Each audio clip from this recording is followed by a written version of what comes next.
Welcome back to Miyazaki and Me. I'm Kyle. And I'm Cheyne. This time, as we are not going over a Hayao Miyazaki movie, we are joined by two very special guests. Yeah, we're going to hear the dulcet tones of the twins themselves. So we are joined by Max and Joey from Twinema Cinema. Hello. Oh, hey! Introduce yourselves so they know whose voice is who. Well, he's Joey. And I'm Max. Wait, what? Wait. No. Okay. I don't think it works that way. Darn it. All right, well, anyhow, I'm Joey. And I'm Max. He's Max, yes. All right. And together we're the hosts of Twinema Cinema, so thank you for having us on. Yeah, I really enjoyed your podcast. The couple episodes that I've listened to, Shane's listened to a few more.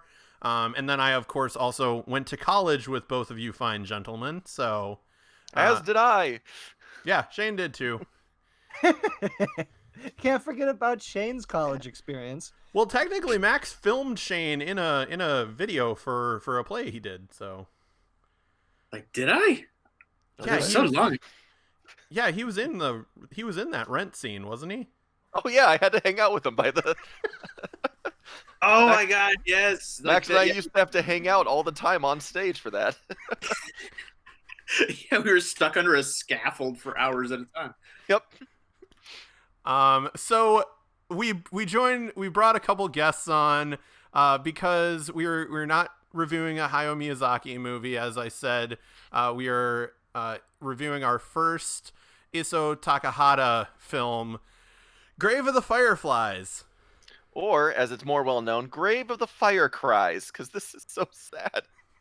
Like, we were wondering why you asked us to watch this movie, because, yeah, it's sad. Yeah, I didn't give you guys any prep whatsoever, did I? Not Well, really. Yeah, I had gone into this knowing it's one of the saddest movies ever made. I just hadn't actually watched it yet. See, for me, I had seen it before, but I saw it like 15 years ago. And so I had been avoiding it ever since on purpose. But now I'm back in it. Yeah. Yeah, that's a pretty familiar excuse I've heard from people, because we were talking to a lot of different people about guesting on some of these non-Miyazaki episodes, and most of the first things that they say is, "I'll do anything but Grave of the Fireflies," because too sad. I'll probably try to keep that tradition alive going forward as well. Yep. So this film was released on April 16th of 1988. So am I the only one that was alive, right? Nope, I was alive. Okay, you I were was alive. As was my twin, I Yes. think. Yes, we were. So we were all alive, but pretty young. Very Yeah, young. I was at an age where they would be very mad if I was in the theater. Yeah, I would have been just over 2, so yeah, they wouldn't have liked me in the theater either. This film actually was part of a double feature, which is really hilarious when you think about it, because it was a double feature between this and My Neighbor Totoro. What's hilarious about that? I mean, these two movies make perfect sense to be together. They're both Similar. upbeat romps that really get the blood flowing and make you want to pet a cat. It makes me want to take a cat bus off a cliff. So that was the problem, actually. They were debating on which movie to air first in the double feature. And when they aired My Neighbor Totoro first, and then had Grave of the Fireflies second, people just walked out of the theater. Wow. Because they were like, oh, this is really sad. I don't want to deal with this. But then when they aired Grave of the Fireflies first, they were like, okay, I think I can get through this. And then, oh, good, a happy ending with My Neighbor Totoro. Yay. The children live! Fun fact, the reason why this was a double feature is that Miyazaki couldn't make Totoro unless they agreed to the double feature. That they pitched it as a double feature just so he could do that movie, because people found it Totoro is a ridiculous premise, and they didn't really want to support it, so they couldn't find people to back it. Interesting. I did not know that, especially considering it's become one of his most beloved films. Yeah, I mean it's literally the studio logo, you know. Oh, that's what that is. Yeah, it's the Totoro monster. That was probably a real big FU to the people who didn't back him in the first place. Right. Yeah. But like the politest FU possible. Oh, there's a lot of polite FUs from Studio Ghibli. I mean, we talked in one of the last episodes when Harvey Weinstein got the rights for Princess Mononoke, after a less than good earlier cut of Nausicaa. They kept the tradition that no one could do any cuts, and you know, Harvey Weinstein was very notorious for cutting up movies. And so when he got the rights to Princess Mononoke, they sent him a katana with just the phrase "no cuts" written on a letter to it. I wouldn't say that's a polite FU when you're sending someone a sword. I bet he got the point. He got the point, though. God. All right, so other movies that came out in 1988. I've got 5 listed here because there were 4 that I've seen, but 5 that are pretty influential. One being Akira, the very first Appleseed movie.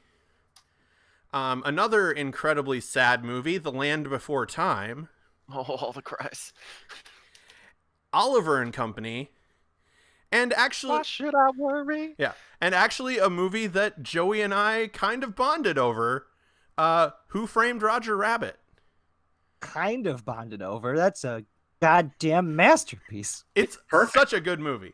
That's a pretty impressive year for animated films, really. It really is. Like, think about that. Yeah, because you had Don Bluth at the height of his powers, Disney kind of on the come up again after a few lackluster films. I think Oliver and Company was the start of the Renaissance. Yes. Like a lot of people credit, you know, Little Mermaid, which would be their next movie. But, you know, so much had been put in place through Oliver and Company and then the genius that is Who Framed Roger Rabbit.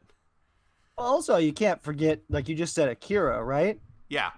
So, like, we're talking an insane set of films from that year, all from different studios, making some of, like, well, I'm not going to call Oliver and Company Disney's best work, but everyone else in that category is kind of making, like, some of their best films in that same year. Yeah, it's really impressive. And I'd like to mention, once we hit 100 subscribers on the YouTube channel, Cheyne and I are actually going to review Akira.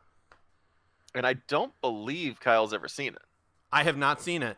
Ooh. So it would be a brand new watching for him. So it'd be kind of fun for me. But yeah, so what are your guys' general thoughts of getting into the movie itself of Grave of the Fireflies? I had no trouble getting into it whatsoever because I'm a big admirer of the Studio Ghibli catalog, and I was excited to watch this movie, even knowing it was going to be sad. And I don't know, I was kind of struck by how non-fanciful it was, to be honest. Like, it was just a movie that happened to be animated. Yes, I agree with that. And Shane and I actually had talked about that. Like, there are a lot of skilled animators that are part of this movie, and they all kind of have to tone down their style to just tell this realistic portrayal of this short story. Well, one of the things that's kind of interesting when it comes to how the illustration doesn't really pop, it all kind of meshes together. This is one of the few films that the illustrations were outlined in brown rather than black to give the whole movie kind of a softer feel. And that at that point, it had never been done in anime before. It was kind of done on a challenge, because brown does not contrast as well as black does.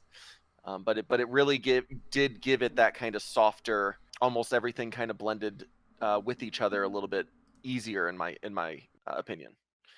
I think like one of the first things that really struck me watching it this time, especially, is I didn't remember that it wasn't quite a chronological film, that it jumps around a little bit, and that we have this outside perspective of him after he's already passed away, kind of revisiting his whole, or like basically the last year of his life. And I just that worked really well, and I didn't think that it would, I guess. Like I didn't remember it at all from the first time. So seeing it this time, I'm like, did I forget it because it didn't work? Or why is that not a part of my memory? But I guess it's just because you're so taken away with the story. And another huge thing, like, yes, I guess the film like doesn't necessarily feel like an animated film, like you're saying. It doesn't have a lot of those elements, but you also almost certainly couldn't make this film if it wasn't animated. Actually, that was one of the reasons why the author of the short story went with and was okay with doing this as animated. He argued that the backdrop of the story couldn't be done correctly, and that he didn't feel that children not of that time could correctly portray the characters. And I don't think you'd want to really put a child of especially her age through a film of that type, because you couldn't, like, a lot of older actors have these famous roles where like they starve themselves in order to look a certain way. You couldn't achieve that with a child without being child abuse, but it's so profoundly done through the animation. Very much so, but kind of an interesting build off of that is that the original voice actress of Setsuko, it was actually a 4-year-old. Isao wanted the actors to actually be age appropriate, and I believe they said that when she came in to audition, she was 5. She was cast after 2 sentences. She just said her name and that she was 5 years old, and she was cast immediately. Good call. Yeah, she did. Like I listened to the sub version, and it is just powerful, hearing her voice and just what they're going through. The voice work, even though I'm reading a lot of it, you can just feel all of the emotions coming through. They did an excellent job. And this is kind of an interesting take for our podcast, because Kyle and I always watch the dub versions. I appreciate the original language version of it, but I've always been it's been easier for me to always watch the dubs of films, because I mean I don't get distracted. I can be distracted a little bit easily with a subtitled movie, but when it's dubbed, it's easier for me to focus in and enjoy it. So it's nice to have the opinion from somebody that's actually watched the original language. Well, also, like another one of the things with a lot of these films is just the incredible casting that they did for the English. Wow, can't even speak English language performers. They like we're talking all-star casts. When they did dub most of these. Yeah, and then we've been talking about that, pretty regularly. But this one actually didn't have it wasn't a bunch of all-stars. It was just a lot of good character actors. Yeah, and I think that was to the benefit of the film. I think that's mostly because of when Disney acquired the releasing rights to a lot of these movies in the 90s, Grave of the Fireflies was not among them. And they were known for dubbing their movies with a lot of, big celebrity voices. So it was kind of refreshing to get a bunch of non-famous, voices on this one. Yeah, that's why, as Joey found out the hard way earlier, this one is not in the HBO Max lineup of the Studio Ghibli films. It's the only one that is actually not included in the Studio Ghibli as a whole when it came to selling the rights. So this one was on Hulu. There is actually 2 dubbed versions of this movie. It was dubbed in 1998 and then again in 2012. 2012 was mostly used well-known voice actors, Adam Gibbs, Emily Neves, as the main 2. The 98 version was a little bit different. They actually brought in one person. It was well known for voice in Speed Race, Karine Orr. But then the other two major names on here were actually Amy Jones and J. Robert Spencer were both Broadway actors. J. Robert Spencer, known for being the original cast of Next to Normal. So if you've ever listened to the soundtrack to that, you've listened to him. But then yeah, it's just full on well-known English dubs actors for the 2012 version, which is the one that Kyle and I watched. We had the Blu-ray. Well, that's good because physical media is the way to go. Yeah. Which actually on that note, there's a lot of scenes in this film that are very dark and like physically dark. There's a lot of blacks and there's a lot of like cloud cover and explosions and other things. But watching it streaming was unfortunate because it actually muddied a lot of that. And so I was sitting there and I was just like, I guarantee it doesn't look like this in the original, but I was just upset rewatching it now because I'm just like, and this is part of why streaming sucks. Yeah, I can see that. Yeah, like I said, we watched the Blu-ray, and yeah, there's so much good like animation going on. They actually did a really great job. So the movie starts out with actually the death of our main character, with a classic, like I actually wrote in my notes, a classic like film noir style line of, September 21st, 1945. That was the night I died. And just that takes balls, and I appreciate that. Yeah, and as Joey said, I didn't remember that it began that way, or that it was told from this kind of, third person of somebody standing outside their own life and retelling it. I had completely forgotten that from the first watch, and yeah, there's a couple spots at the beginning there where he essentially just looks right at breaks the fourth wall and looks right at you, and then again at the end where he does it again, that are just really well done moments in my opinion. Yeah, I think the one that really caught me as super well done was where he interacts with himself on the train when he's like bringing that box home, and then we like just basically dolly dolly away, and we see that he's also on the train with her. It's the same train that they get on in the beginning of the movie, and that moment just really, that one hit home.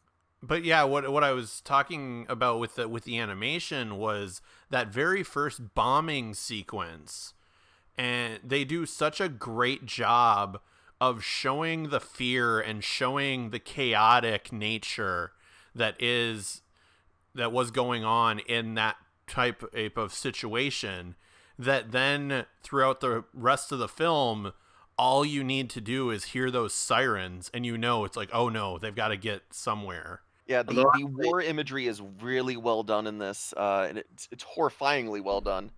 And yeah, those added little beats of like the siren thrown on there, or the little because Grave of the Fireflies, at some points it's fireflies in the air, at some points it's the fire bombs coming down, and those little animation tricks just makes this just kind of beautiful to watch in times. And also, I want to shout out the sound design and music of this, especially because at points they are completely silent, where there's nothing in the background beyond the voices, and then you get those long beats of no talking, and you would think in an animated movie, especially one from the 80s, that long beats of full silence might affect it in a bad way, but it really, really added to the emotion of the scenes that were going on. And then when they did bring in the music, it just kind of hit you, that much harder. Like when his sister was sad near the beginning, and he just jumps up and decides, he's like, look, I can do these pull-ups really good, and move on. And the jump in of the music right there kind of, gave you a bit of a idea of his franticness at that moment. Yeah, the sound design is like a huge game changer in this movie for sure, because there's just so many elements going on simultaneously in certain moments, and then, like you said, absolutely nothing in others. And they do an excellent job of choosing which moments deserve that kind of attention. I was just wondering how long he was going to keep doing those push-ups because they kind of follow him doing that for like a minute. Yeah, they do hang on that for a little while. I really thought in that moment, he's just freaking out, like, all right, panic mode. How do I make her feel better? And he does this, and then he's committed to doing it, and then he's just like, well, I'm gonna just keep going till it works. He never like had a backup plan. He's just like, I guess this is it. So we're gonna do this until I can't do it anymore. And that's the movie. Yeah. And I mean, that was one of those scenes that I pointed out as how realistic it is, because I think we've all, either with, younger siblings or nieces and nephews had to do the like, you're crying, I don't know what to do, I'm gonna distract you somehow, look, I'm gonna be fun and playful, and please stop crying. Yeah, usually it never works out the way you want. The scene when he gets brought in to see his mother after this is pretty wrenching, and I mean they show her a couple times, and it starts with him just seeing her kind of burn, and he had said that she had just gone to sleep, which I don't think that I would have liked it if they showed her before she fell asleep. And then after a few minutes you see her again, but this time with bugs and maggots crawling on her, and it's just so horrific. Yeah, seeing that was like the one sign that this movie was not going to take it easy on you. Yeah, there were no punches pulled whatsoever. They want to let you know from the get-go that that's how it's going to be. Because that's how it was. And I think that's something that is, you have to give this movie incredible credit for, is that it did not pull any punches, and it just was a very realistic portrayal of what it's like to live in a wartime situation.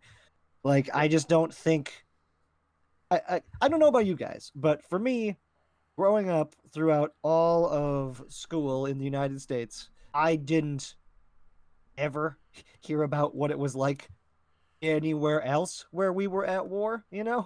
It's like we'd only hear about what it was going on back in the United States and what our soldiers were doing and how that was going. But I never, until basically college, started learning about, hey, look at how we destroyed these places.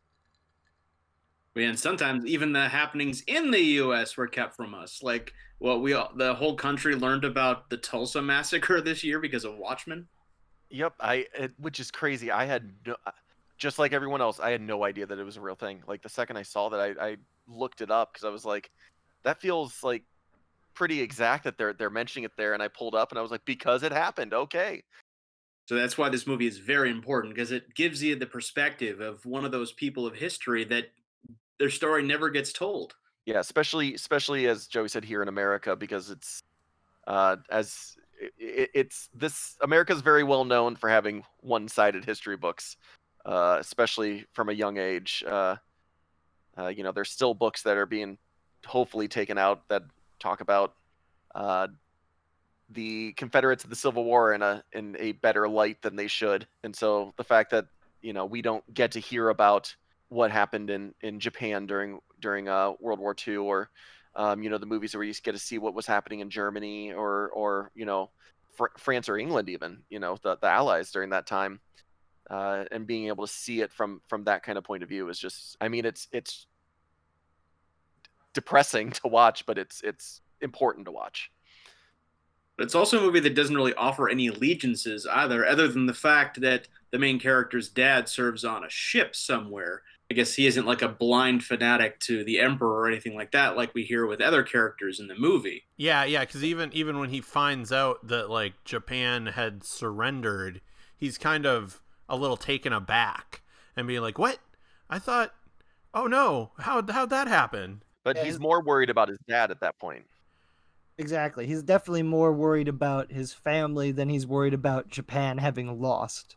And one thing is that some critics in the West found this to be possibly an anti-war film, and Takahata kind of put the kibosh on that right away, saying that in no way did he try to make this an anti-war anime, and he feels like it contains absolutely no such message. I'm sorry. he doesn't think that this movie's anti-war in any way. Yeah, he said that he was just trying to portray it from a truthful perspective. He did not actually try to create this in an anti-war place. Like he's not trying to take the context and push it into an anti-war area context. He just wants it to be truthful to what a struggling people would have had to do through this time.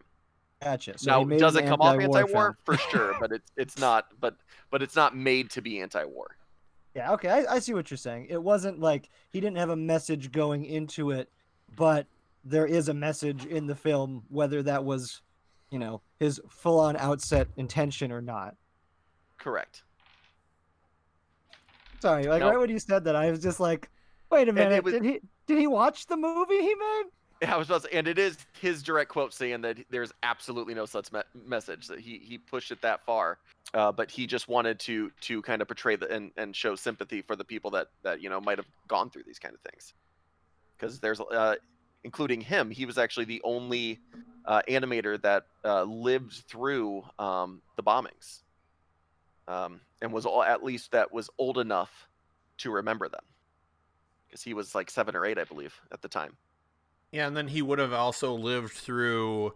the film does a really good job, actually, of talking about how tight everything was rationed during these, and that kind of becomes, a main crux of the film, is just how, there was such little food and everything to go around. I mean, it's definitely a crux since malnutrition is, kind of in the end, it is the greatest villain in this movie. Apart from the aunt. Oh man, that aunt. Yep, I hated her. Fun fact about that: there is 2 actual live action versions of these movies. One was made for the 60th anniversary of the end of World War II. It was a made-for-TV movie, and it done in 2005, and it was actually from the viewpoint of the aunt, and it was going from the issue of how a wartime environment could change a kind woman into a cold-blooded woman. I'm curious as to whose sister she was, the mothers or the fathers. I'm pretty sure it was like the fathers. Wait, mothers. Wait, I believe it was the fathers, because at one point Yeah. she says, "I think that you have family of the mothers in Tokyo." Yeah, of your mom in Tokyo. That's right. I'm just wondering where her devotion to her brother was. It's like, why are you being so cold to your literal blood? Well, I think that devotion is pretty obvious. Her devotion was to Japan first. It's all about, if you're not doing anything to help the war effort, to help your father, then you don't deserve any of these rations. And they're children. It's ridiculous. I agree. But that's the point of view she's coming from. And I think I would be interested to see that live action version, just to see that character who, like they said, was a good, kind person before, just turn into this, what ends up being basically the only real human villain in the movie. Yeah, because she's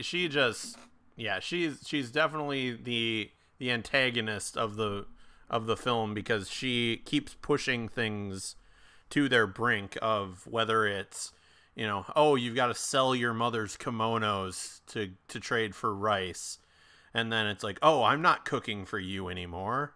Yeah, and I think the movie also does a good job of, yes, I hated her and she does come off as a villain, but she doesn't kick them out. There is a pride point involved here with with Seda, and at one point, the farmer that he's buying from, and even tells him that, push your pride to the side and apologize and see if you can go back to the house, because they're, like I said, they're not kicked out, but they are definitely mistreated while they are there.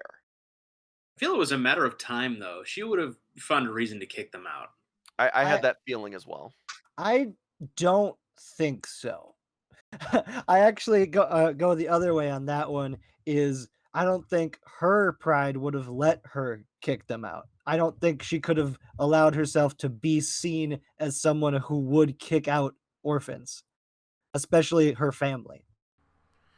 Yeah, well, and even she says in like one of the dinner scenes with her husband and daughter, or I believe she says, all he needs to do is apologize, and I'll start cooking for them again.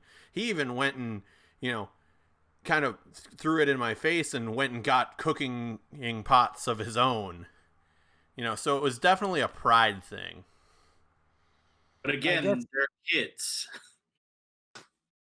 True. And we're only seeing it from the kid's point of view. And I think that's I guess that's just an important part of reality, right? Is we only see the times that she says mean things to them or does mean things, where she's also living her life the other 23 hours of the day. And maybe she's not being such an ass, like maybe there's some good over there and we only see the bad. Because whenever you have one strict point of view, you're gonna have only that information to go off of. Yeah, they definitely. I mean, the point of view you see her at is not painted well, but yeah, that you definitely don't really know where she's fully coming from. But they give you kind of an idea with the little remarks and the way that she speaks to her family about them, and uh, I mean, it's a kind of a stereotypical family dynamic too, where the dad doesn't seem to care that much, and the daughter just seems to kind of agree and nod along to what the mother was saying, because at one point she doesn't say much, but she did say you should scold them again at Yeah, one point. I think I think she said this, and I'm not 100% sure, but I'm pretty sure she said that that guy in the house is someone she's like renting an apartment to. I think she calls him her lodger, and then that's her Oh, daughter. So I don't actually like, maybe her husband is also fighting in the war or is dead or something, but I'm pretty sure that that guy is just the lodger who lives in her place. that would make sense, because I do remember her specifically calling him that man rather than my husband or something like that. So that Because would I make sense. know they see him in an alleyway at some point later in the movie, and they get recognized, and he runs away. Was that the same man? I think so. It was the guy in the glasses, right? Yeah. Okay. I didn't piece that together of that being the same person from the house. Okay. I could be That was mistaken. no, that makes a lot of sense. And it was right after they had stolen for the first time as well. Which I think were some tasty looking tomatoes. I believe they were tomatoes. Yes. And yeah, there was a lot of them, and they looked really. Is juicy the right term for tomato? I'm not a tomato eater. I'm not I really sure. Are mean, I tomatoes think juicy? so. There's a So, lot of tomato juice things, so I feel like juicy is pretty appropriate. Okay. Uh, I mean, there's a lot of tomato paste things. It could be pasty. That just doesn't sound appealing at all. Yeah, that doesn't work in that context. Doesn't come off my tongue correctly. like, oh man, I had this really pasty tomato earlier today. They do a good job of early on in the movie kind of showing Setsuko was itching, and even when they were happy still and they were at the beach, when she took off her shirt, you could see the marks on her back already forming, of where later on in a really sad scene, when she's with the doctor, you can see them spread throughout the body, of rashes everywhere, and real thin, but they it's subtle, the changes that they made to her throughout the movie, but you could see her getting skinnier, and you could see the little marks forming throughout, which was kind of Yeah, especially in well such done. I an wasn't going to say good, but well done. That's the best way to say it. especially in such, like you said, in such a powerfully happy moment where they're having a great time on the beach, to still have that seeping in as a part of her reality. It's it don't like it's some really good foreshadowing that just punches real hard later. Yeah, well, and that's the thing. I also pointed out that there's some moments of levity, like when they're at the beach, but even within the levity, it's she's scratching and all that stuff, but then you even get the complete and utter 180 juxtaposition of her playing and chasing after that little crab and doing the crab motion and keep following it, and then finds a dead body. And it's always very creepy with dead things too, because they absolutely establish that by having flies or maggots on the body. Yes. So the scene, and I just kind of brought it up nonchalantly, but the scene with the doctor was also very heart-wrenching, of him yelling at the doctor to give her medicine and, find a way to help her. And when he says he just needs food and screaming at him, where am I supposed to get the food? And just seeing the doctor's attitude to this child that, was obviously just, the doctor had to know the child was going to die soon. And just being so nonchalant and so stone-hearted towards them is just, I've said it many times, it's heartbreaking, because it's probably how they had to go through things, because they probably saw it all the time, and so it's probably was a really good characterization of what the doctors back then were doing. Yeah, I think the only nice person in this movie was the police officer that the farmer turns him into after stealing. Yeah, the police officer that just said, "Well, the farmer roughed you up enough." Like, you could call it assault. Okay, I was just gonna say, and then after that moment, he then water, and it's just such a such a simple but profoundly nice gesture that nobody's been doing for them at all throughout the movie. Yeah, because you even have the almost betrayal, and this is where I get the aunt might not have been a truly bad person, but when Seto tells about his mother dying and basically said Seku hadn't been told yet and he didn't want to upset her, so that's why he wasn't going to tell her, and then the aunt goes behind his back and tells her, and he doesn't know about it until they're at the shelter. Yeah, and that's kind of the first moment that you really see Seda break down and cry too in the film. He does a really good job of keeping it together until he finds out that the sadness was given to his sister, and that's when you see him break down, which really kind of shows the love that he felt for his sister and how much he wanted to protect her. Yeah, and literally that scene is our titular scene, because it is Seku burying these fireflies that died overnight from the tin can that she used to keep them in.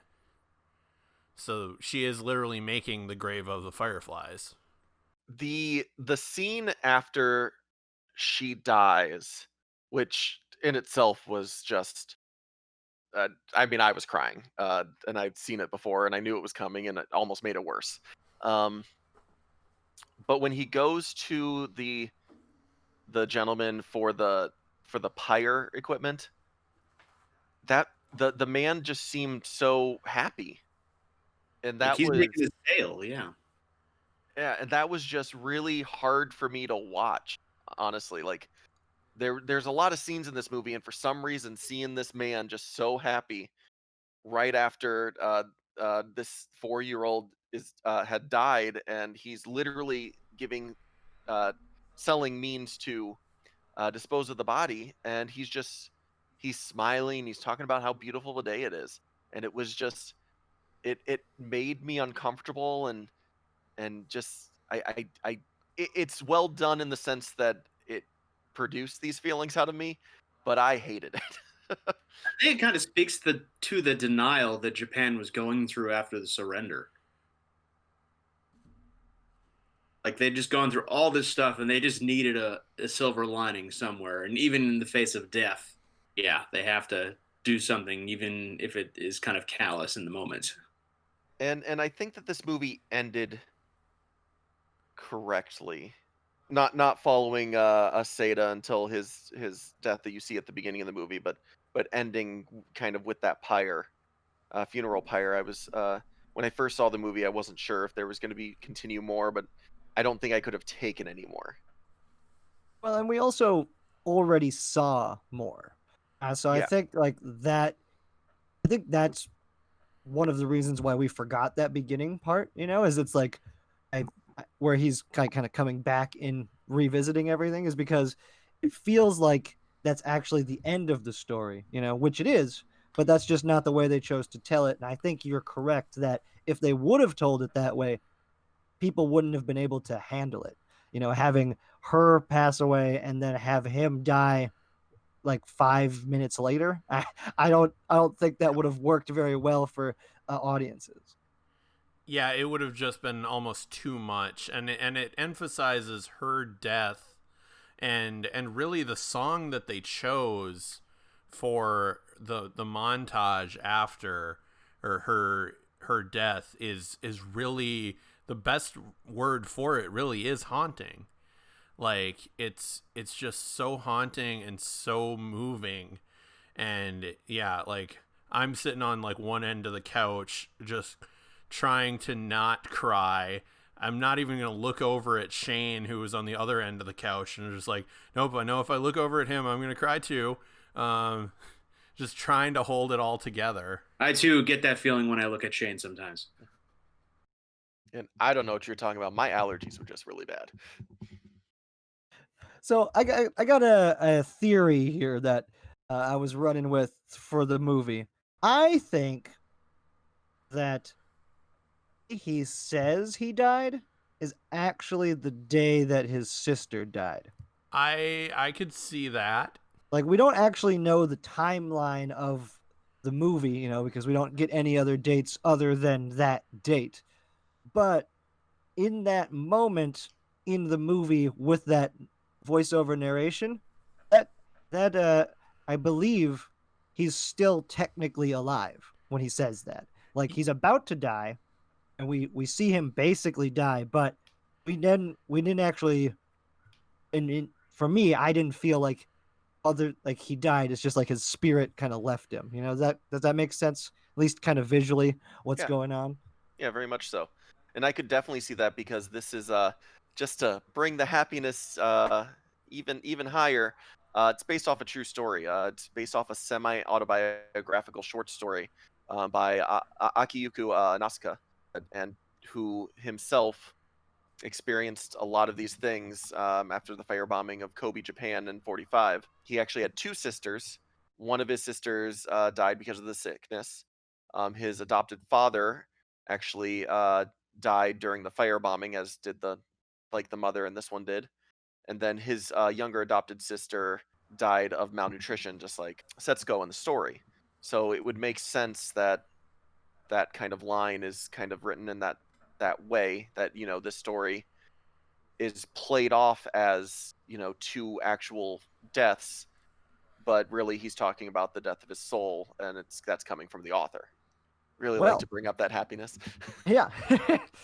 It's all real. I thought this story was sad before, but now it's even worse. Yeah, because and I like Joey's theory as well, because you actually have, they check on Seto, but they don't say anything. He just slumps over, and then the next body they check on, they said this one's gone.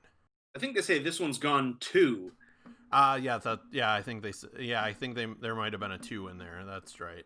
Yeah, it's like this one's gone as well, but that doesn't necessarily mean that that Setsuko's dead. But also, with that said, it doesn't mean that he's not. I mean, yeah. Yeah. Definitely.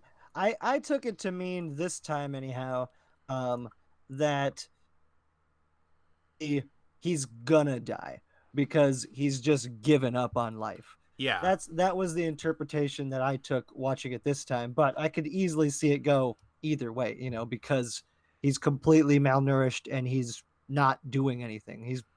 He's given up, and so maybe his whole body has given up at that point too. And then right after that, his spirit kind of joins his sister, and they get on the train. So And yeah, going back to that opening scene with the guys, and they actually grab the candy tin, and I put in my notes a very Rosebud feeling of these guys just tossing away this candy tin as if it's meaningless. I thought the same thing. I almost said when the candy tin fell out of his jacket, I almost went Rosebud, but I kept it in because this is a serious movie. We've kind of recapped the movie itself. Let's talk about how we liked it, how or didn't like it. We'll go guess first. Let's go with Max. What'd you think? I mean, it's an excellent movie, and it's again a story that needed to be told. As far you never get that perspective most of the time, and I appreciated that it was animated because it made it a little more palatable. The word in my brain was stomachable, which is not a word. But This is not a good word. It's like it went down easier because it was animated. There was a possibility of whimsy, but it wasn't going to come. And I know it was just a good movie and just happened to be animated. That's how I kind of feel about it. While we've been doing this podcast, have been looking at some of the different trivia things about the movie, and I was on IMDb and I just rated it a 10. So that's how I feel about this movie. I think it is excellent, and it's I was thinking about this during the movie because there are a couple of choices that like I don't really love, like when they fade to black in between scenes and really kind of just do a lot of vignettes. I'm not usually a big fan of that, and I don't think that I really loved it in this movie, but the story and the way that it comes across is so incredibly compelling that I don't really care if I don't like everything about how it was made, because the story is so powerful that it overtakes anything that I disliked about it. Yeah, you know who else rated this movie a 10? Roger Ebert. It's part of his great movies list that he released in, I believe, the year 2000. That guy usually knows what he's talking about. Yeah, in general. Yeah, I agree with everything you guys said. Like, as a film, this is just very, very well done. It's a I mean, it's a terrible story, but it's a important story to hear, I think. And it's beautiful in its sadness. And I agree with all the points. Like, I don't think that I could really watch this movie as a live action movie. The closest that I think comes to this is maybe something like Atonement, which also, war, mostly sadness kind of involved, but in the end they kind of lie to you to not lie to you at points, and this doesn't really do that, and so it would be really hard to see this a live action version of this movie. Like the idea of the one where that the aunt is the main character is more intriguing to me than seeing them follow the two children. But I would say that this might be. It's not going to be, at the end of the day, it's not going to be my favorite Studio Ghibli or a film, but it will be one of the best ones they've done, if that makes sense. I also think it's kind of a testament to the power of animation too. It's not just for flights of fancy or kid distractions. You can tell serious stories with it, and it can still be just as powerful as live action. Yeah, I agree, because even when we did our initial rankings of what Cheyne and I had both watched, Cheyne ranked his by his favorites, and I ranked mine the best ones that I'd seen. And I had seen this previously, and it was my number one, because I was like, just far and away, like, it's so well made and just such a good film. And yeah, whether it's animated or not, and I'm kind of on the same track as you, Max, of just like the animation actually helps, because I don't think I would have been able to stomach a live action version of this. You know, me and Joey have certain relatives that don't really care for quote unquote cartoons, so this was good. Yeah.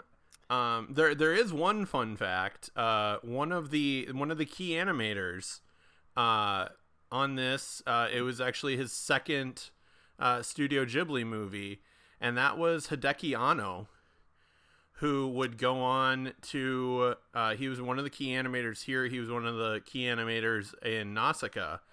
He would go on to start his own animation studio and start the series Neon Genesis Evangelion. And so this is his first film, you said? This is one of his second film that he worked with Studio Ghibli. He had done some animation for Nausicaa as well. He was the big battle scene at the end. He's the one who animated the god monster, the like Earthbreaker sequence at the end of Nausicaa. That's awesome. Yeah. And later on in his career, he'll actually be an actor for Miyazaki. He'll be a voice actor in The Wind Rises. He actually ends up being the lead voice actor for that movie. Oh, that's nuts. Yeah, in one of his few acting roles. So think we got our good final thoughts out here. Let's get some plugs going. Max, Joey, where can we listen to Twinema Cinema? You go ahead and take this one, Max. Twinema Cinema, Twinema Cinema, can be found on most podcatching services. Your Apple Podcasts, Spotify. We're looking to get up on Amazon Alexa stuff as well. But yeah, just search Twinema Cinema or Cinema Twinema on Twitter, which weirdly enough, Twinema Cinema itself was not available. And I might say, as someone that has listened to a lot of these episodes, very much enjoy it.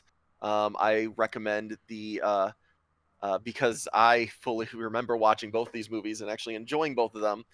The Volcano and Dante's Peak episode has probably been my favorite that I've listened to of you guys so far. So you're doing some good work on this podcast. Well, before we get off this topic, who did you agree with on that podcast? I believe Max was the one that liked Volcano, and that was the one that I also think is. Oh, come on! Victory. It is just more fun of a movie. Like Dante's Peak's probably the better film, but Volcano's just more fun, so it's more enjoyable. Man, Joey, are you hearing this? I'm hearing how wrong he is, but we already went over this for like an hour and a half last time, so I don't want to go too much further right now. It should be noted that the whole concept of the podcast is comparing two movies with pretty much the same plot that came out at the same time in history. So if that's your kind of podcast, come check us out. And then for my plugs, I have a new episode, a fairly new episode at the release of this, of Fantasy Hangover out there. I do that with my buddy Carl and sometimes my buddy Chris. So check that out. You can find that on Stitcher and SoundCloud, I think, are the only two spots that's going to be at. And then also listen to this podcast and subscribe to Knocked Out Films on YouTube, because I want to make Kyle watch Akira. Well, yeah, I mean, Akira is at 100, and if we get to 300, you just get to pick and torture me with something. So with any anime that I so choose. Yeah. Can I make you watch an entire series? Can I make you watch Starlight in April? No, dear God, no. Just so that we can just cry into a pit of yeah, it was like just your description of that film, of that series, made me cry. So no. I actually was describing that series to my mom this past week when I was on vacation, and I started to cry while telling her what the show was about, and then I realized, can't really talk about this one. But yeah, like you said, if you subscribe and we get to 100 subscribers, then we will do Akira, and you can find that at Knocked Out Films on Instagram, Twitter, all social media, and the link to the YouTube channel will be there, and the links to this podcast will also be there. Make sure to rate and review, all that fun stuff. Thanks. And next time, we will be doing My Neighbor Totoro, which is back on HBO Max. So you can head back to that app, and you can pretty much stay on that app for the rest of the time, because that's where we will be living. It'll be a little bit happier than this one for that double feature. Yes, and because it's fun and whimsical, it will just be Cheyne and I. Yeah, you guys don't want to punish any more friends with making them watch My Neighbor Totoro, huh? Not that one. There are a couple Miyazaki that we have had enough requests that we have to bring guests on. Yeah, is Pompoko one of them? Of course. I think Pompoko is My one Neighbor of them, Yamada. Yeah. Oh god, just raccoon balls, man. Just so God. floppy. There's a scene in that movie that's one of the scariest things, and I never forget it. It's the scene where they're walking around with no faces. Oh my god! It wasn't where they used their testicles as bouncy balls. That's just cool. It's a good place to sit. Yeah, I kind of wish I could do that. But once again, thank you guys for listening to this episode, and thank you, Max and Joey, for coming on. Of course. I think It was a blast, guys. Thank you so much. and be good to each other.